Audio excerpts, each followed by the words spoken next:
recevoir aujourd'hui. Je suis vraiment ravie d'être en votre compagnie. Vous parlez à vos plantes et que leur dites-vous alors? Ça dépend des jours, hein. On n'est jamais pareil et puis c'est pas les mêmes non plus. Mais c'est vrai que, en fait, je me suis, vous savez, je suis un gaucher contrarié. Je faisais les choses de la main gauche et quand j'étais petit, bien sûr, ça passait pas et on prenait des torgnoles pour se servir de la main droite. Et je me suis aperçu il n'y a pas très longtemps, comme ça, que je remplissais mes flacons avec la main gauche et j'étais content. J'étais content parce que je me suis dit, ça fait partie des choses qui viennent de moi profondément. Que quand je remplis des trucs, je leur demande d'aller faire leur travail, par exemple. On a une très bonne sympathie et ça paraît bête, hein. Ici, vous voyez, c'est le dernier endroit. Bon, à Madagascar, on travaille tous ensemble, on est une trentaine sur le terrain, la ferme fait 500 hectares, on ne peut pas faire ça tout seul. Mais ici, je refiltre les produits, elles arrivent, je leur donne une petite semaine de vacances, ensuite on commence à travailler ensemble, et puis là, c'est là que je les envoie faire leur travail. Ça paraît un peu bête, vous voyez, mais je suis certain qu'il y a quelque chose. Vous avez créé la marque Arome Island, une gamme d'huiles essentielles 100% issues de votre ferme. Dites-moi si je me trompe, Mahasu, à Madagascar, oui, dans le ça veut dire sud-est le de porte-bonheur. l'île, le porte-bonheur. Où les plantes y sont cultivées avec amour, depuis toute petite jusqu'à leur distillation. Ouais. Donc de la terre au flacon, en gros. Oui. Alors dites-moi si je me trompe en disant la ferme Mahasu ou, autrement dit, 500 hectares de bonheur. Ça ressemble à ça. Ouais, ça ressemble à ça. Ouais. Alors, au début, il y avait sur vos terres seulement des caféiers. Il y avait des caféiers, oui, des caféiers, quelques grands litchis, quelques grands niaoulis aussi qui sont impressionnants. Parce que vous savez, le niaouli, normalement, c'est un arbre qui monte à 5-6 mètres. Et là, j'en ai qui font 30 mètres à peu près. Quand on est au milieu, on a l'impression d'être dans une cathédrale. C'est un truc hyper impressionnant. Et aujourd'hui, ils y sont encore, les niaoulis? Oui. Mais alors, et ceux-là, on ne les distille pas, ceux-là, on les garde comme ça. Comme une cathédrale qui protège les lieux. Voilà. Vous avez beaucoup planté depuis. Oui. Alors, quelles sont les cultures et les plantes qui cohabitent aujourd'hui sur vos terres? Alors, j'y ai mis des plantes aromatiques, bien sûr, mais aussi des fruitiers, mais aussi des plantes, enfin des arbres à bois. J'ai mis du palissandre, j'ai mis de l'ébène, j'ai mis des trucs, j'ai mis du teck, des beaux arbres. J'avais envie de ça en fait. Puis l'ébène, c'est quand même rarissime. J'ai essayé le bois de rose, mais il n'a pas voulu. Qu'est-ce que j'ai essayé? J'ai mis du Canarium madagascariensis. C'est un arbre dont on fait une huile essentielle qui s'appelle Elémie. Et c'est un arbre, alors c'est marrant parce qu'il a des racines qui partent comme ça, vous voyez, des contreforts, vous voyez, comme ces arbres dans la jungle. Il est très exotique. Et qu'est-ce que j'ai mis encore? Alors j'ai mis beaucoup d'eucalyptus citronné. J'ai trouvé des graines donc à un endroit qui s'appelle le silo national des graines forestières. C'est là où officiellement on peut s'approvisionner à Madagascar. Et c'était des graines qui venaient du nord. On les a plantées chez nous. Et quand on a fait les premières analyses des huiles essentielles qu'on avait extraites, il s'avère que c'est un nouveau chémotype qui est né chez nous. Et le nouveau, donc, qui a beaucoup de citronnellol et qui est très intéressant, je vous en parlerai. Il l'appelle quinine manch, quinine manitra, ça veut dire quinine parfumée. Et manitra, ça a un sens parfumé, ça a un sens fort en malgache, parce que, par exemple, Dieu, il l'appelle Andria Manch, Andria Manitra, ça veut dire le prince parfumé. Ah oui. Et donc, avoir un eucalyptus qui s'appelle parfumé, c'est quand même, c'est chouette, quoi. Bravo. Mais j'ai planté parce que ça m'amusait, quoi. Ça me faisait rêver. J'ai acheté un terrain ici à côté et les gens me disent mais t'es fou, qu'est-ce que tu vas faire là? Qu'est-ce que tu vas cultiver? Je dis pour l'instant je cultive mes rêves. Vous avez bien raison, quelle chance. Alors à Madagascar, vous travaillez en biodynamie. Alors on travaille en bio officiellement, Ouais, en biodynamie quand on peut, ouais, hein, parce que c'est l'envers d'ici. Il n'y a pas de calendrier de biodynamie sur l'hémisphère sud. d'accord. Donc il faut improviser. On est obligé de tenir compte à Madagascar de la saison des pluies qui va arriver, protéger les plants. Enfin, j'essaye, je fais tout ce que je peux pour m'approcher de toute façon. On est dans l'esprit, dans l'esprit de la biodynamie, mais bon, on ne suit pas forcément les mêmes dates que les calendriers qui sont ici, avec le climat d'ici, vous voyez. Parce que là-bas, quand il tombe une grosse pluie, c'est des gouttes comme ça vous casse tout ce que vous voulez, quoi. Ouais. Tous les plants qui sont là. Par exemple, pour le titri, je vous donne un exemple. Le titri, d'abord, je ne le fais pas à la ferme. Je le fais j'ai une maison qui est en altitude, à 1200 mètres. Je le fais à 1200 mètres. Je fais le semis là. On a des grandes tables avec un petit rebord. On met un mélange de terre, bien tamisé, de sable, de compost, tout ça bien tamisé, bien souple. Et puis, on mélange nos graines qui sont extrêmement fines avec de la cendre bien tamisée et pour les répartir. Donc, on sème comme ça sur la table et puis on arrose avec un petit vaporisateur. Donc, c'est du travail de couturière. Hein. Ouais. Ensuite de ça, quand ça commence à lever, on prend chaque petite plantule avec une petite cuillère, on la met dans un godet, vous savez, dans des plaques alvéolées comme ça. On continue à les soigner.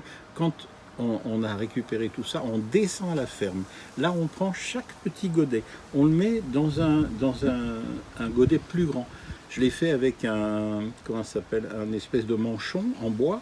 On achète du journal qui est vieux, là, vous savez. On le découpe en bandes. On entoure notre truc, on tape dessus, ça nous fait un petit pot en papier. Ça veut dire qu'on pourra même le mettre dans la terre, ça va se désagréger. Et puis au moins, il n'y a pas de plastique.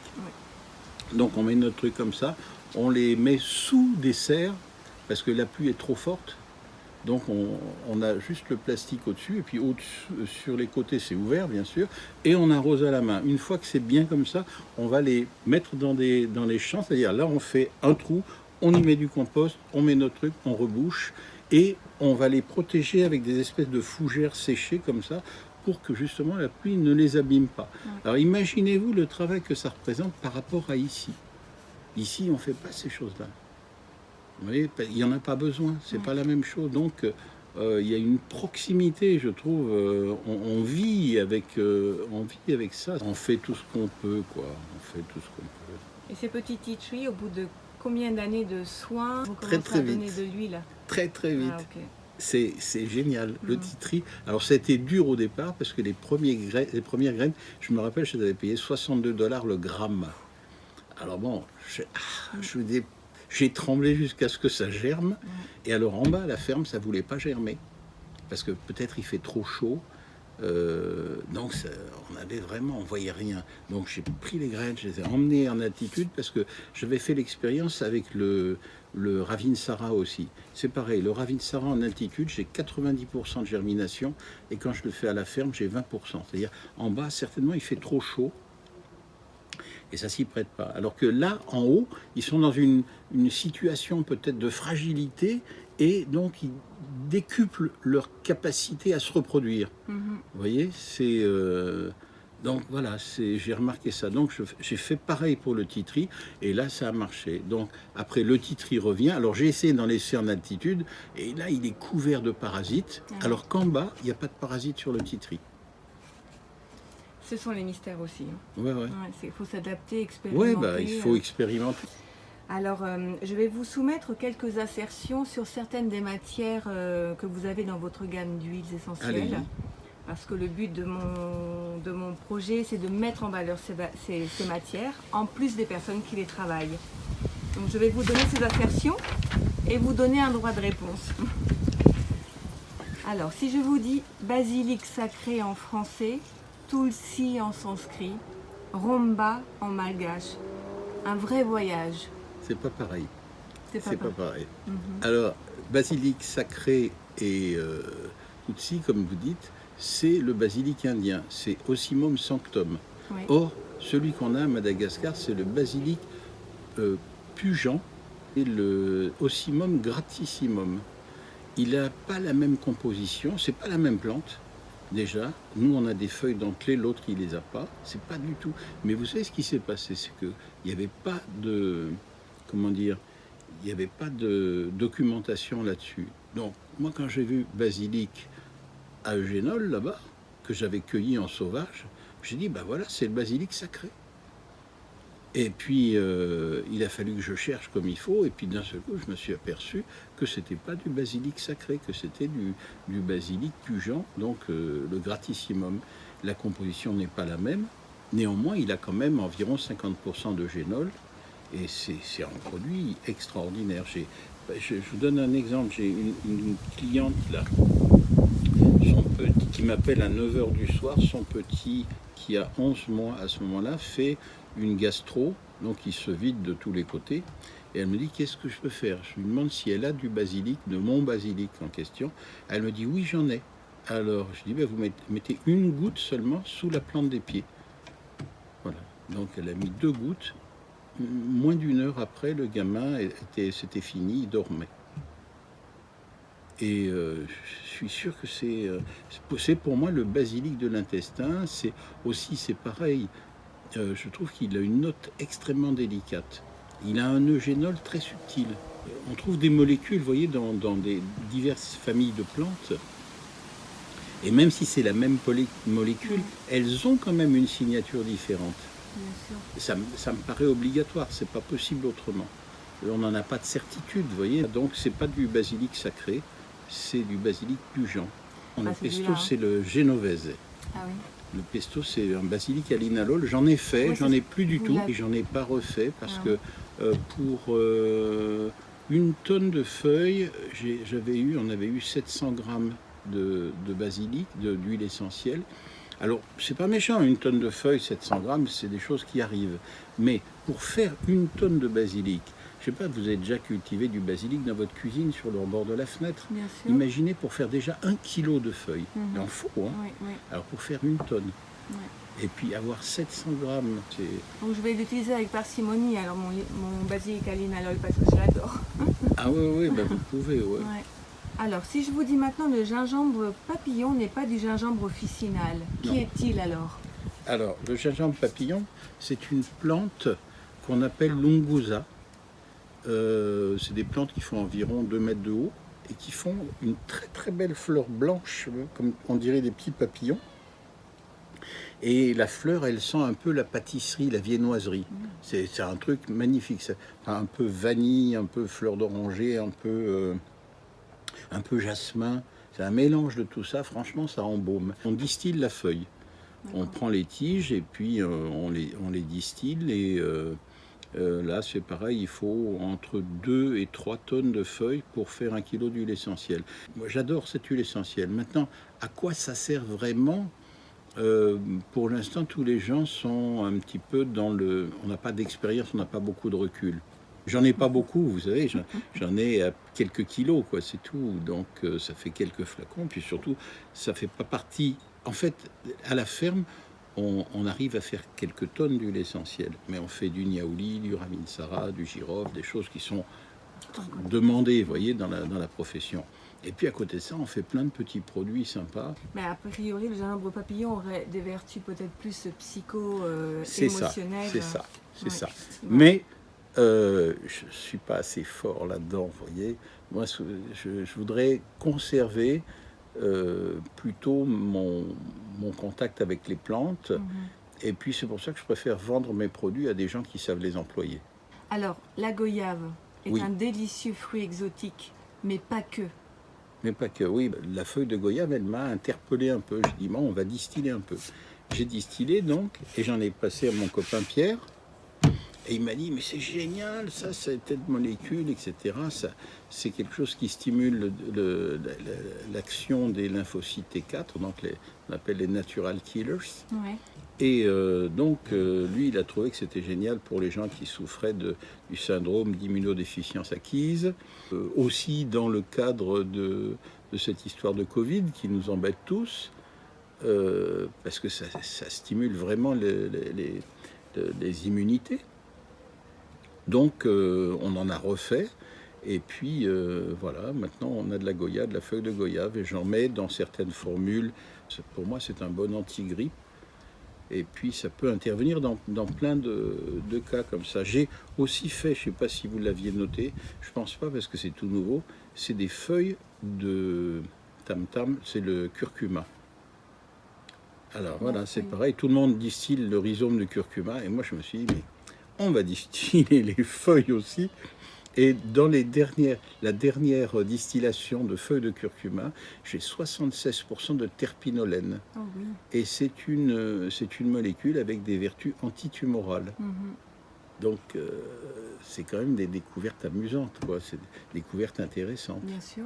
À creuser. Et je pense que je pense que c'est le contact. Pourquoi personne ne l'a fait pourquoi personne n'a distillé des feuilles de goyave? Pourquoi personne n'a distillé des feuilles de curcuma? Pourtant, elles sont là depuis longtemps.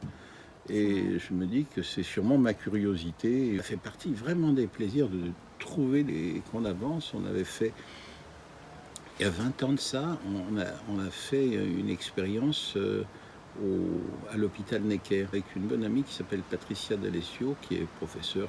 À l'époque, c'était Madame Thrombose infantile. Et on a fait une étude sur les cellules endothéliales.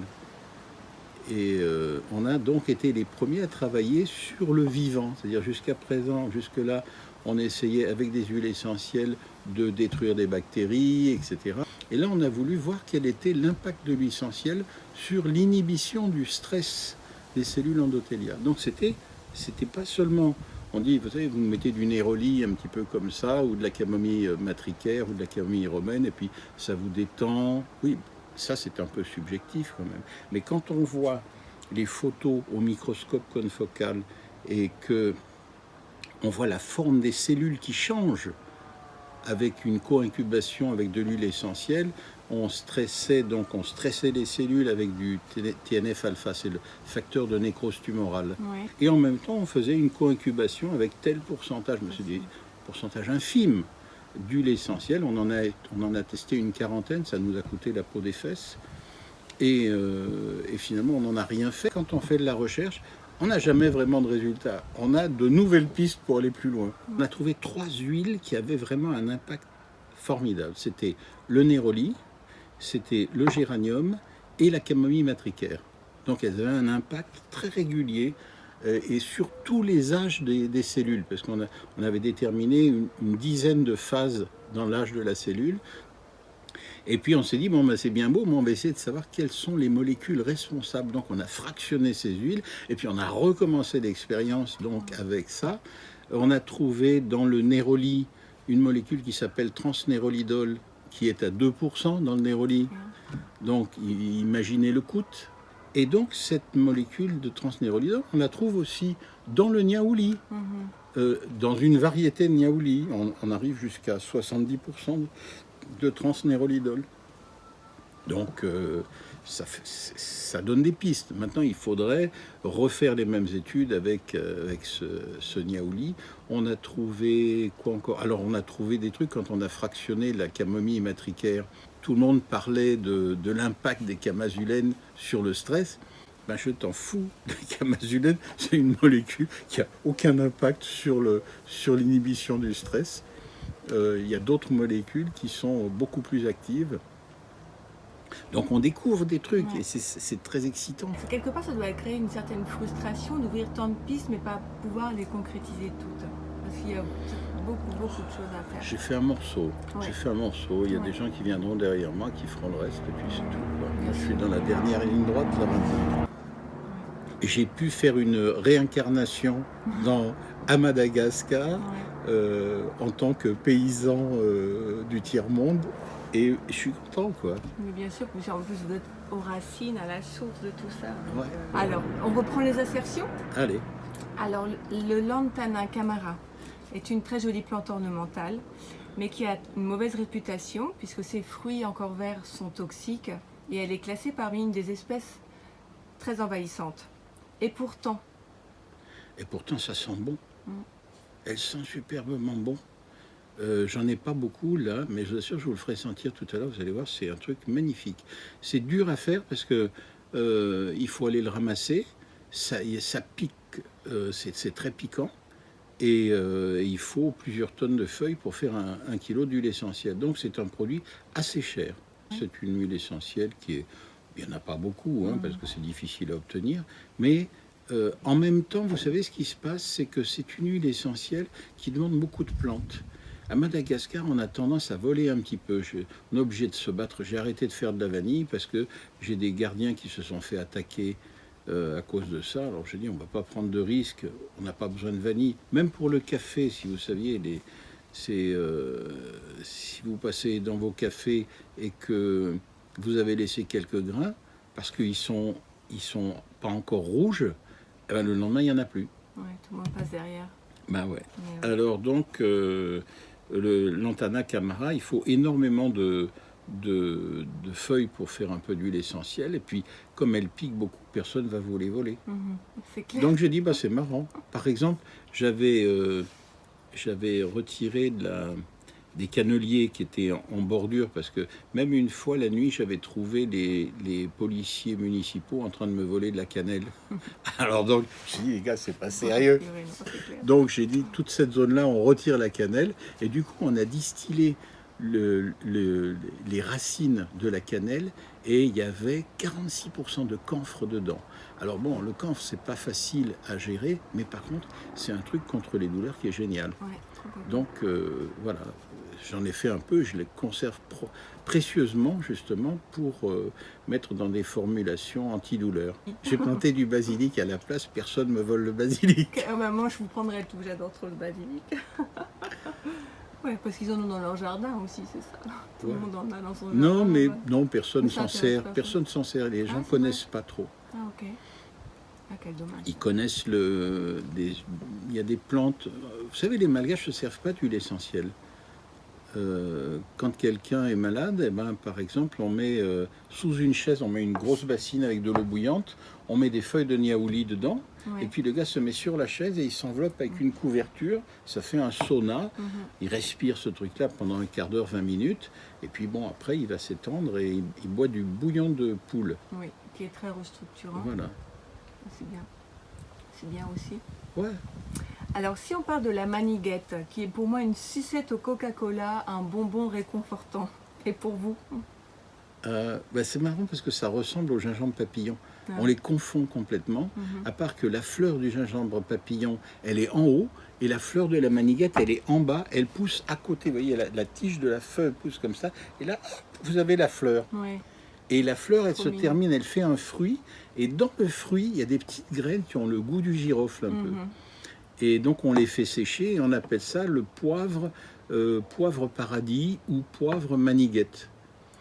Et donc je distille, d'un côté je distille la feuille, qui a aussi des propriétés réconfortantes, on va dire. Et puis là cette année on a distillé des graines. Alors je ne sais pas du tout les propriétés encore vraiment, parce qu'on n'a pas expérimenté, mais l'odeur est magique. Oh, j'imagine. Le petit grain mandarinier. Oui. Donc le mandarinier, en gros. Bien acclimaté à Madagascar, il ne souffre pas de stress. Non. Il a quand même des épines comme ça. Mais le petit grain mandarinier a aussi beaucoup de vertus pour lutter contre le stress, en fait. Oui. Oui. C'est pas très connu. Hein. Tout le monde connaît le petit grain bigaradier, qui est sympa. Mais le petit grain mandarinier, surtout celui de Madagascar, il est un peu différent. En fait, il y a une mandarine, par exemple, en Corse. Et le petit grain mandarinier de Corse, il contient une molécule qui s'appelle le N-antranilate de méthyle.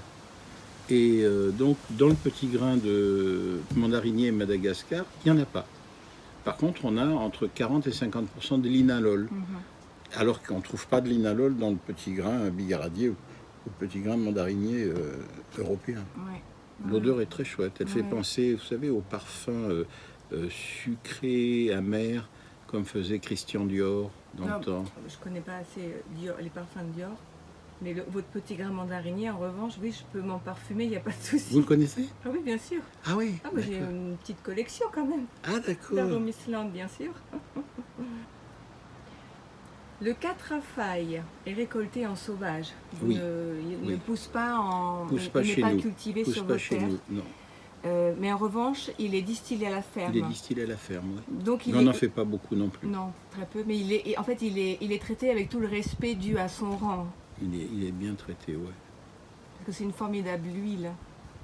Ah, moi j'aime bien, vous savez, j'ai flashé sur le Cachafai parce que mon frère de sang, qui est décédé il y a un an, juste un an, et chez lui il m'avait fait une chambre et j'avais un lit en bois de Cachafai.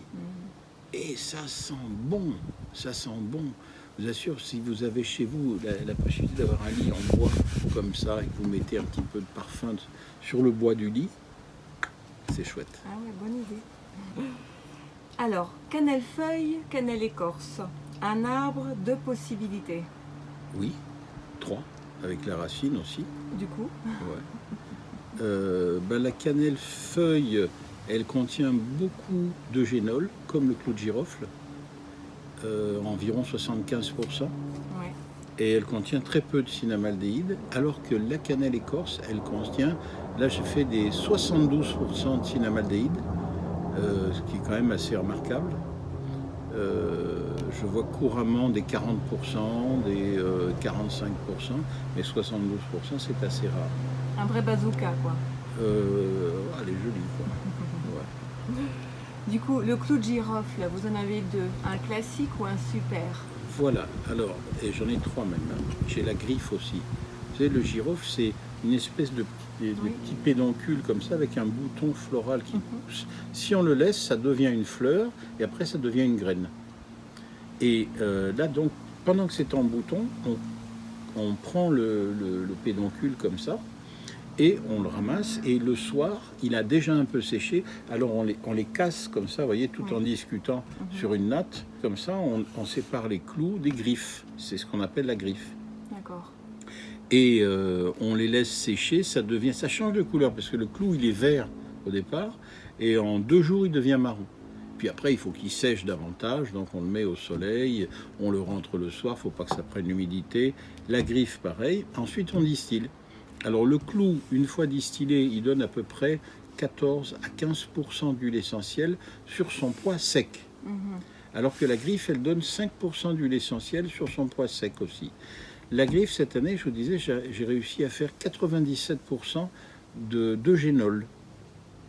Et le clou, quand on le distille relativement frais, on arrive à avoir un taux d'acétate d'eugénil. Moi, je monte jusqu'à 24-25% pratiquement. Et il n'est pas à la norme. La norme, c'est entre 10 et 14, vous voyez. Donc, qu'est-ce que font les gens? Ils mélangent de la griffe et du clou pour être à la norme. Parce que faut savoir que les normes, elles ont été faites, elles ont été mises au point par des professionnels. Et le clou qui était distillé, c'était le vieux clou.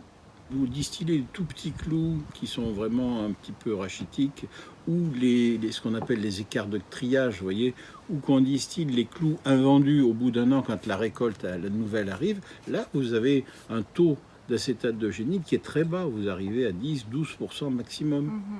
Donc, je trouve que c'est quand même plus qualitatif d'avoir cette envolée d'acétate d'eugénil plutôt que le génol, vous le trouvez dans la griffe, il n'y a pas de problème. Je me rappelle, il y a 30 ans de ça, on soignait des ruches, vous voyez, on cherchait tout ce qu'on pouvait trouver contre le varroa en France, et je mettais, par analogie, vous voyez, avec les îles Moluques où on avait découvert les girofles, il y avait les Hollandais, les Portugais qui se faisaient un peu la guerre des épices. Et donc les Hollandais étant arrivés en premier, ils avaient brûlé les girofles partout où ils ne pouvaient pas les exploiter. Et partout où il n'y avait plus de girofles, les gens mouraient comme des mouches d'épidémie. Donc je me suis dit, ça peut peut-être faire quelque chose. Donc on avait essayé au départ avec de l'huile essentielle de girofle. On avait mis sur des buvards, vous voyez, à l'entrée des ruches. Alors bon, c'est un peu fort comme odeur. Donc je me suis dit, il me faudrait de l'eau florale. Donc j'ai acheté du girofle.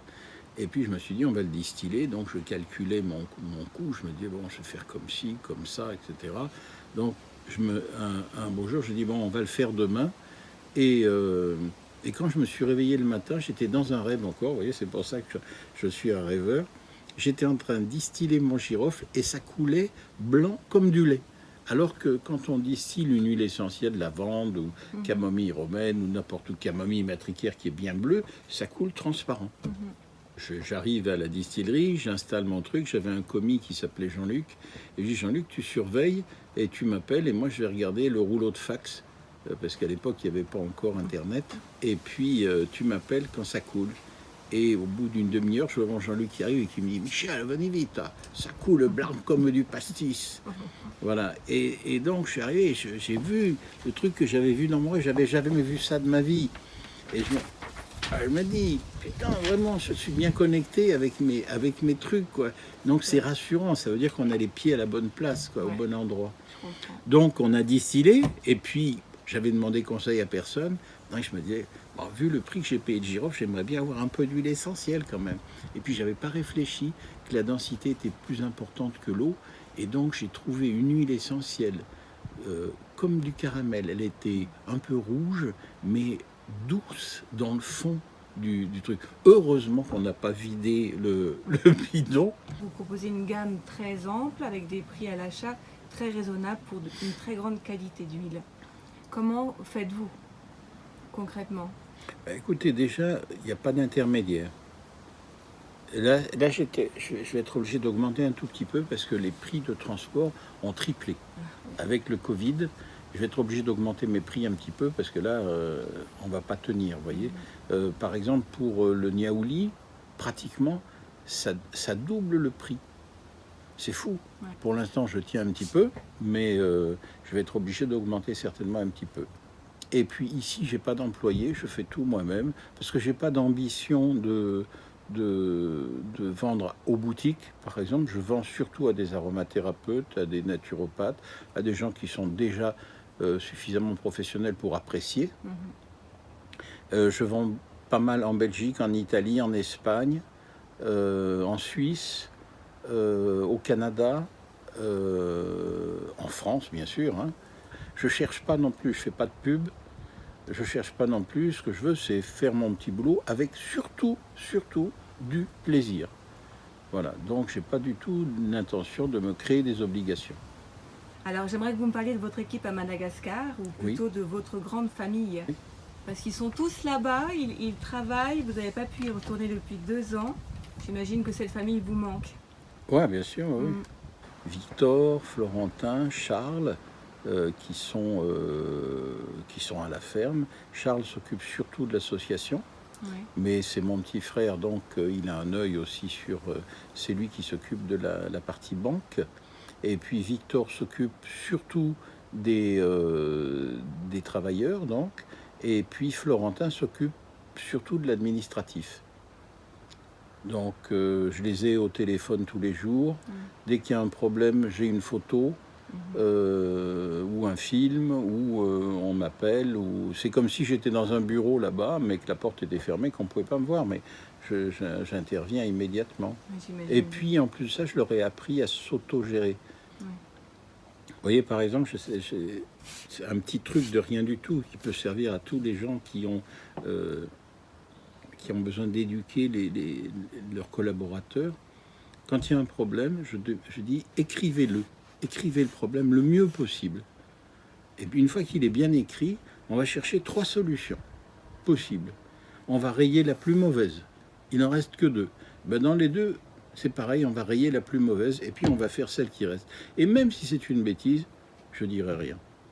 C'est au moins essayer de faire quelque chose pour régler le problème. Voilà, on aura fait. Et ça se passe super bien. Ça se passe super bien. Formidable. Et puis... il y a un respect mutuel, et puis je sais que, par exemple, ma mère est enterrée dans la ferme. Bon, ben, à la Toussaint, ils vont nettoyer la tombe. Régulièrement, à la fête des mères, ils vont nettoyer la tombe. Voilà, même si je suis pas là. Oui. Ouais, donc, c'est pas obligatoire, ce truc-là. Ça fait partie des liens d'amitié, de confiance, de respect. Alors, quelques mots sur votre association School, s'il vous plaît. Oui, alors ben, écoutez, ça a démarré en 2003, donc ça va faire bientôt 20 ans. On était en train de distiller du niaouli dans une campagne à Marfari, ça s'appelle. Et il y avait plein d'enfants qui traînaient là. Alors, je me dis, tiens, je m'intéressais, je dis, ils vont pas à l'école, il y a pas des... On m'a dit, ben non, non seulement il n'y a pas d'école, mais en plus de ça, comme ils n'ont pas d'identité, parce que c'est des enfants de la brousse, ils ne pourraient pas aller dans une école. Donc, je dis, c'est un problème quand même. Voilà, on a construit une cabane avec des feuilles de bananier dessus, ce qu'on appelle une maison verte. Vous voyez, Schanmait, ça s'appelle, ça veut dire une maison verte. Et puis on a mis un tableau, et puis on a embauché une gamine qui avait le brevet pour alphabétiser, pour montrer, voilà. Première semaine, on avait 15-17 enfants. Deuxième semaine, on était à 50. Alors je me suis dit, là, il y a vraiment un truc à faire, quoi. Donc j'ai appelé les copains et je leur ai dit, voilà, je suis dans une situation comme ça, il y a ça et ça. Et si vous me donnez un petit peu de pognon pour faire quelque chose, bah, à côté de ça, vous pourrez le marquer sur vos emballages. Et puis bah, il y en a pas mal qui ont répondu oui. Et on a construit jusqu'à présent 62 salles de classe à Madagascar. Il y a du parrainage aussi, qu'avec 15 € par mois, on fait manger un gamin, vous voyez. Oui. On fait le parrainage, c'est-à-dire on verse 15 € par mois environ, moins les frais de change, des trucs comme ça, aux familles pour que leur enfant aille à l'école plutôt qu'il aille ramasser du girofle ou autre chose, vous voyez. Si on voulait adhérer, on peut faire un don, mais Ouais, aussi voilà. participer à l'achat de 10 kilos de riz. Voilà, Qui iront, ça aussi, vous avez vu, vous êtes allé sur le Oui, je site suis allée alors. voir, Donc, vous avez qui permettront à une famille des cadeaux, voilà, Oui, voilà, des voilà. cadeaux. Des cadeaux pour une famille nécessiteuse.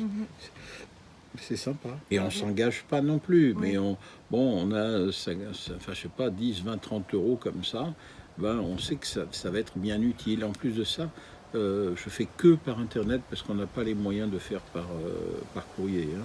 Donc, en plus de ça, vous recevez la photo du cadeau avec les personnes.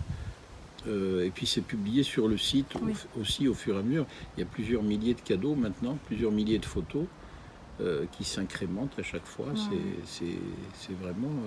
je suis content, je suis content de ce truc-là. Oui, je comprends. Je suis vraiment content. Vous pouvez être content de toute votre action. Merci pour tout, Michel.